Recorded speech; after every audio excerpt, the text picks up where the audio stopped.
Bonjour, une fois de plus, bienvenue au Népal.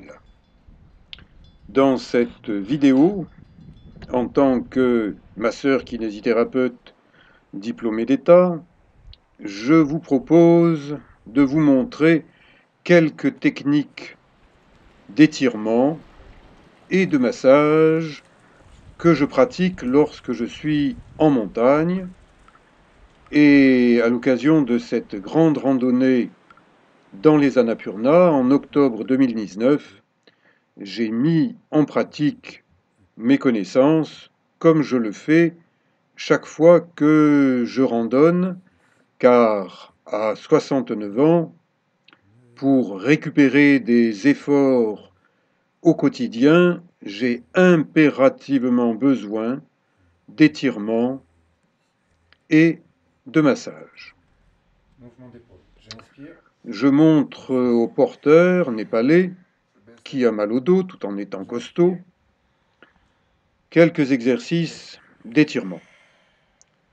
Maintenant, je C'est bien la déplace première les fois qu'on bras. lui montre ce qu'il est possible de faire pour éviter d'avoir mal au dos, parce qu'en général, on dit aux Népalais, marche ou crève. Si tu n'es pas capable de bosser, quelqu'un d'autre va prendre ton boulot. Donc, la plupart des Népalais, même s'ils ont mal quelque part, ils ne le disent pas. Eh bien moi je dis, mon gars, si tu veux continuer ton boulot, tu as intérêt à avoir un meilleur dos, un meilleur corps, et pour cela, travaille ta J'inspire, souplesse, toutes les ne cuisses. te contente pas de J'étire. porter comme une mule ou comme un âne des charges sur le dos. J'aime bien m'auto-étirer grâce à l'aide d'une ceinture de pantalon. Je la règle comme j'en ai envie, je la passe sur mes pieds et, allongé sur le dos, la tête avec un coussin pour faciliter les choses, j'étire mes jambes, les deux, ou une seule à la fois. Cette posture, une seule jambe à la fois, en travaillant simplement le bout du pied, ça peut vous paraître facile à faire, mais si vous manquez de souplesse, vous allez dire aïe, aïe, aïe, ça fait mal, ça tire. Eh bien, je dirais non, ça étire. Étirez-vous si vous voulez marcher longtemps, surtout en montagne, et encore plus quand il s'agit de passer un col à plus de 5000 mètres d'altitude, comme je vais le faire dans les Annapurna une nouvelle fois. Vous pouvez vous inventer des exercices. Vous pouvez adapter les exercices que je vous montre, mais il y a une chose que je vous suggère de respecter, c'est la règle d'or. Prenez votre temps.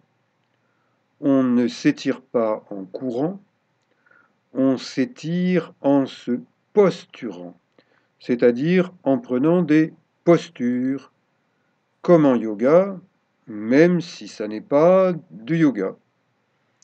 Ces exercices, je les enseigne en tant que kinésithérapeute à des patients qui ont mal au dos, qui ont mal aux hanches, qui ont mal un peu partout.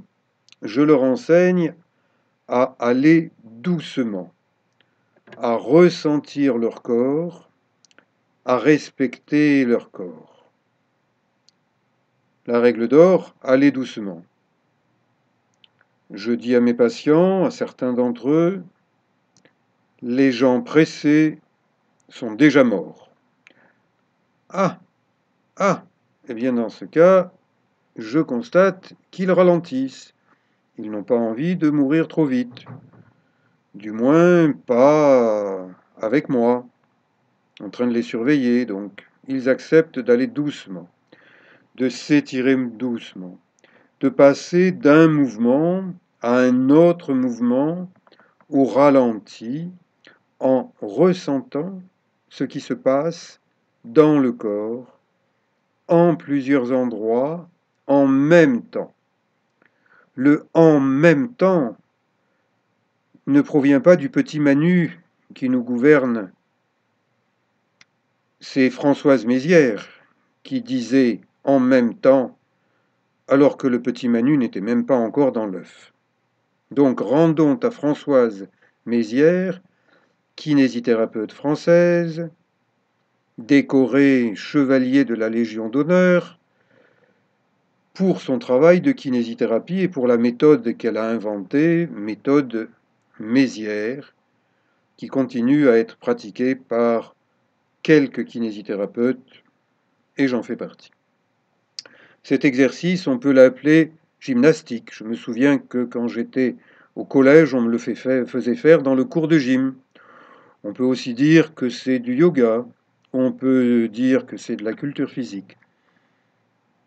Quel que soit le nom que vous collez sur un exercice, faites-le en pratique, réalisez-le au lieu de vous contenter de dire en regardant ces images, bof, c'est facile, je peux le faire.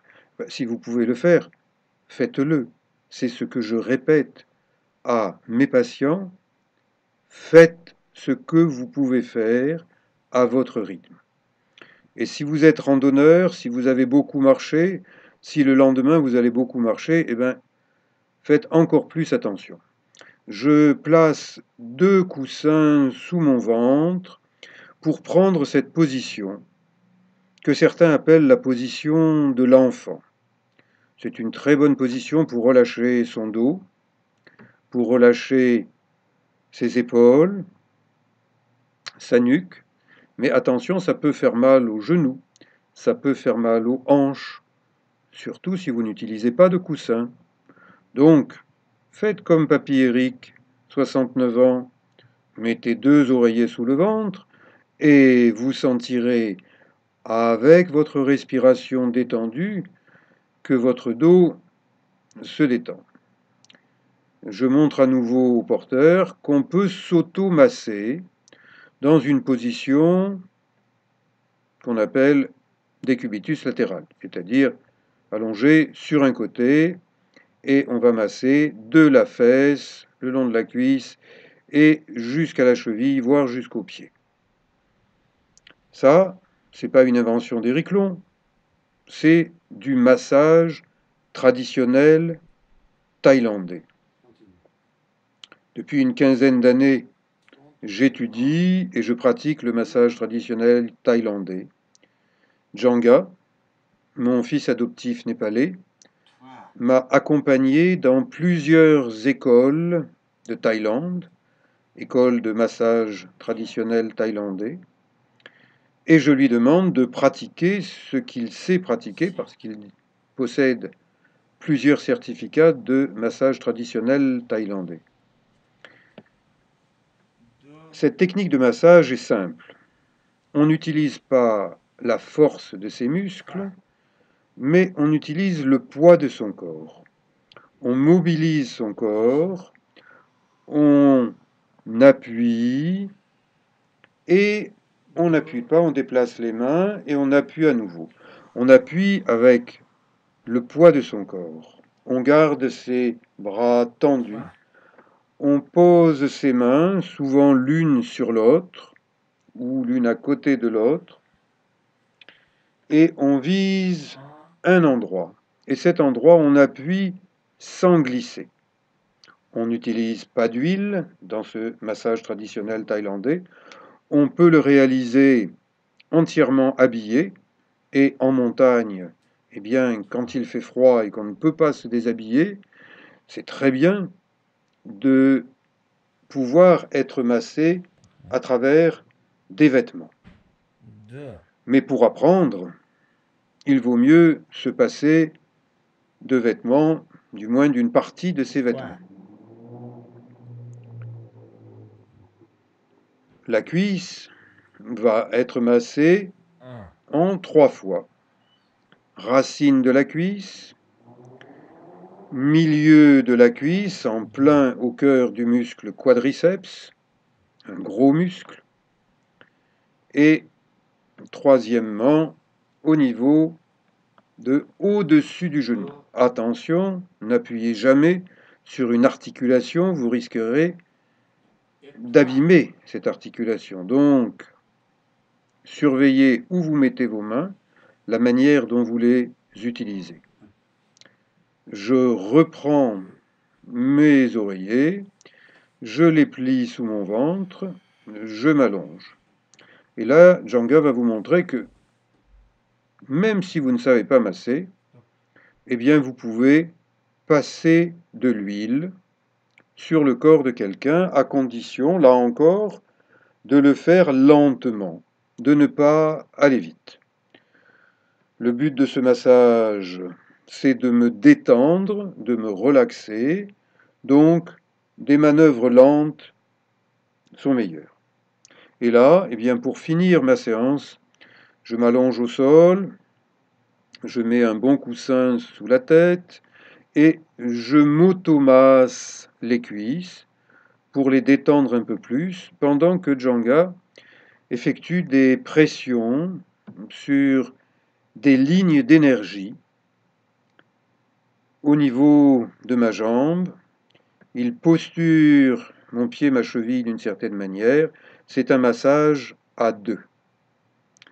Et maintenant, je m'étire, je pousse mes mains sur mes cuisses, je rentre mon menton, j'allonge ma nuque avec un oreiller. Le porteur regarde attentivement, il n'a jamais vu ça, mais ensuite, eh bien, il essaye et il dit, mais ça marche. Relaxez-vous après avoir travaillé, après vous être entraîné. Relaxez-vous. Je vous invite à voir mes autres vidéos. Merci.